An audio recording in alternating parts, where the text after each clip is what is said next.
Gold, trusted gold buyers. మీరు తాకట్టు పెట్టిన బంగారాన్ని విడిపించి ఈ రోజు ఉన్న మార్కెట్ ధరకు కొనబడను.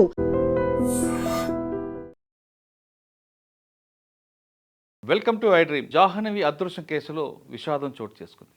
జాహ్నవి ఆచూకీ దొరకలేదు కానీ జాహ్నవి కోసం వెతుకుతున్న కుక్క మాత్రం ఈ రోజు చనిపోయింది. ఇంటి వద్దే ఉంటున్న కుక్క ఉదయం నుంచి మట్టి తిని చనిపోయిందని వెటనరీ డాక్టర్లు చెప్తున్నారు.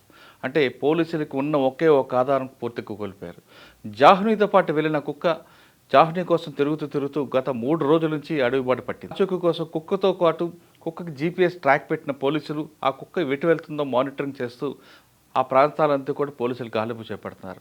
కుక్క కూడా ఎప్పుడైతే జాహ్నవితో పాటు వెళ్ళిందో ఆ అడవిలోకి వెళ్ళడం, కొంత దూరం వెళ్ళడం రావడంతో పోలీసులకు ఒక చిన్న ఆధారం ఉందని ఆశ చూపించారు. అదేవిధంగా కుక్క చూపించిన ఏ రూట్ వెళ్తుందో ఆ రూట్లోకి వెళ్ళడం, ఆ రూట్లో జరిగిన ఏమైనా రక్త మరకలు కానీ లేదా బట్టలు కానీ ఏమైనా దొరికాయంటూ పోలీసులు గాలింపు చేపట్టారు. ఎప్పటికైనా కుక్క ద్వారానే పాప ఆచూకీ దొరుకుతుందని ఆశపడ్డ పోలీసులకి, అదేవిధంగా పాప తల్లిదండ్రులకి ఈ విషాదంతో మొదటికి వచ్చినట్టు అనిపించింది. పోలీసులు ఈ కుక్క చనిపోయింది అనగానే చాలా బాధపడ్డారు. అదేవిధంగా పాప తల్లిదండ్రులు కూడా పాప కన్నా ఎక్కువగా ప్రేమించాం కాబట్టి, అది 5 నెలల కుక్క కాబట్టి ఇంకా బాధపడుతున్నారు. కేవలం కుక్క అనేది ఆరోగ్యం సమస్య చనిపోయిందా లేదా పాప మీద బెంగ పెట్టుకొని చనిపోయిందా అనేది డాక్టర్లు కొంచెం ఆలోచిస్తున్నారు. అందుకోసమే కుక్క బాడీని పోస్ట్ మార్టం చేస్తే ఏం జరిగిందని క్లూ వస్తుందనే విషయం కూడా పోలీసులు భావిస్తున్నారు. ఎందుకంటే ఆ రోజు అదృశ్యమైనప్పుడు కుక్క లోపలికి వెళ్ళిన తర్వాత 3 రోజుల తర్వాత బయటకు రావడం, దానిపైన కొన్ని గాయాలు ఉండడంతో ఏం జరిగిందన్న కోణంలో ఇప్పుడు పోస్ట్ మార్టంకి ఒక అవకాశంగా దొరుకుతుంది. చాలామంది అనుమానాలు వ్యక్తం చేస్తున్నారు. కుక్క మీద దాడి జరిగిందని, కుక్కను కొంతమంది కొన్ని వేరే జంతువులు దాడి చేసి ఉండొచ్చని, లేదా కుక్క మీద విషప్రయోగం చేసి ఉండొచ్చని, ఇటువంటి ఊహాగానాల నేపథ్యంలో కుక్క చనిపోవడం, దాంతో పోలీసులకు కూడా ఒక దర్యాప్తు చేయడానికి ఒక చిన్న ఆధారం దొరికింది. కానీ పాప ఆచూకీ దొరకాలంటే కేవలం పెంపుడు కుక్కే. ఆ పెంపుడు కుక్కే ఇప్పుడు చనిపోవడంతో కేసు దర్యాప్తుకి మొదటికి వచ్చినట్టుగా తెలుస్తుంది. మరోవైపు తీసుకుంటే పాపయ్య దొరకలేదు, పాపకి ఇష్టంగా ఉన్న కుక్క కూడా చనిపోవడంతో జాహ్నవి తల్లిదండ్రులు తీవ్ర ఆందోళనలు, తీవ్ర బాధల్లో ఉన్నట్టు తెలుస్తుంది. ఇక్కడ చుట్టుపక్కల ఉన్న కొన్ని మూఢనమ్మకాల ప్రకారం ఎవరో ఏదో చంపాలని ఏదో చేయాలనుకున్నారు, అది కుక్క చూసింది. ఉన్న ఒకే ఒక ఆధారం కుక్క చనిపోవడంతో మొదటికి వచ్చింది. ఈ మూఢనమ్మకాలు నమ్మే వాళ్ళకు కూడా ఇది ఒక అవకాశంగా భావించి వాళ్ళు ఎక్కువగా ప్రచారం చేస్తున్నట్టుగా తెలుస్తుంది. మొత్తం మీద జాహ్నవి కేసును తీసుకుంటే 8 రోజుల నుంచి రకరకాల ఊహాగానాలు జరుగుతున్నాయి. కొంతమంది జాహ్నవి తండ్రే ఆ పాపని అమ్మాడని, లేదా మరికొంతమంది జాహ్నవి తండ్రి స్నేహితులు తీసుకెళ్లి కిడ్నాప్ చేశారని, ఇటువంటి ఊహాగానాల నేపథ్యంలో మరోవైపు ఆ చుట్టుపక్కల అడవి జంతువులు ఎక్కువ ఉండడం, అడవి పందులు, అడవి కుక్కలు, ఈ 2 కూడా అటాక్ చేసి ఉండొచ్చని కూడా నడుస్తుంది. ఏది జరిగినా సరే కేవలం కుక్క ఒక ఆధారమే పోలీసులకి మెయిన్.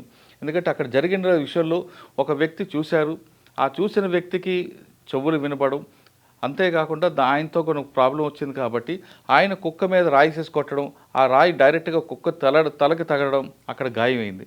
కానీ బయట ప్రచారం మాత్రం కుక్క మీద కత్తిపోట్లు ఉన్నాయి, ఏదో జరిగిందని ఒక ఊహాగా నడిచాయి.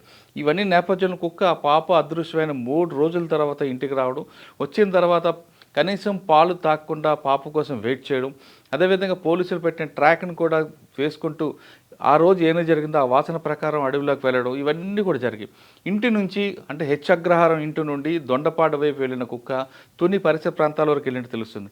దాదాపు 5 కిలోమీటర్లు నడిచింది. రోజుకి ఒక్కొక్క రోజు 2 కిలోమీటర్, ఒక్కొక్క రోజు 3 కిలోమీటర్, అంటే గురువారం, శుక్రవారం, శనివారం వరకు నడిచింది. కానీ ఈరోజు శనివారం మాత్రం ఇంటి నుంచి బయటికి వెళ్లకుండా ఎక్కడైతే తనతో పాటు పాప ఆడుకునేదో ఆ ప్రాంతంలోనే కుక్క పడుకొని పాప కోసం వెయిట్ చేస్తున్నట్టుగా తెలుస్తుంది. కనీసం పాలు కానీ నీళ్లు కానీ తాగకుండా అక్కడ ఉన్న మట్టిని తిని ఉంది. కాసేపటి తర్వాత ఎటువంటి చలనం లేకపోవడంతో డాక్టర్ పరీక్షిస్తే కుక్క ప్రాణం కోల్పోయినట్టు తెలుస్తుంది. అయితే మొత్తం మీద ముందు నుంచి జరుగుతున్న అనుమానాలు, ఊహాగానాల నేపథ్యంలో ఏదో జరిగింది. ఆ కుక్క చావుకు కూడా కారణం ఏంటనే దీంట్లో పోలీసులు దర్యాప్తు ప్రారంభిస్తున్నారు.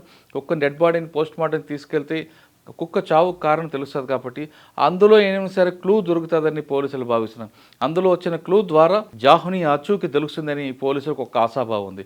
మొత్తం మీద తీసుకుంటే ఈ మూఢనమ్మకాలు, ఊహాగానాల నేపథ్యంలో పోలీసులు CDRలు కూడా ఎక్కువ పెట్టారు. అంటే ఆ చుట్టుపక్కల ఎంతమంది ఎవరెవరు తిరిగారు, టవర్ డంప్ చేయడంతో పాటు CDR లిస్ట్ తీసుకొని పోలీసులు టెక్నాలజీ వైపుగా దర్యాప్తు చేస్తున్నారు. కాబట్టి ఒక్క రోజైనా సరే రేపటికైనా సరే లీడ్ వస్తుంది అనేది చిన్న ఆశాభావం ఉంది. ఈ రోజు కుక్క చనిపోవడంతో అది కూడా నీరు గారినట్లు తెలుస్తుంది. మొత్తం మీద ఏమైనా సరే జాహ్నవి తిరిగి రావాలి, క్షేమంగా ఉండాలని మనందరూ కోరుకుందాం.